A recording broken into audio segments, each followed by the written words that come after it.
Solve the inequality and graph the solution. So I'm going to follow the same rules and steps pretty much that I would if this were an equation. I have x minus 6 is greater than negative 7.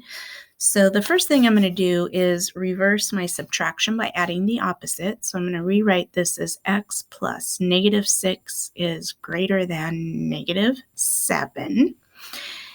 Then I'm going to reverse my addition.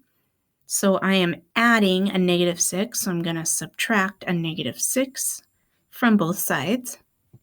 And remember, if I'm subtracting a negative, that becomes addition. That's the weird thing.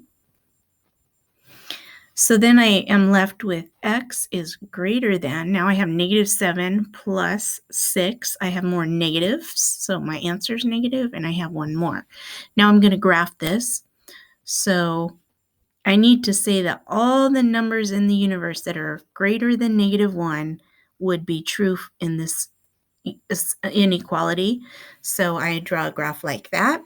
My circle's open because I'm not including negative 1 because x is greater than negative 1, not greater than or equal to negative 1. So I'm going to do another one just in case you need a little extra help. So now I have x plus 7 is greater than or equal to 18. So I'm going to reverse the addition that I have there by subtracting a 7 from both sides. So then I have x is greater than or equal to 11. And then I'm going to graph that. So I'm going to put 11 on my number line.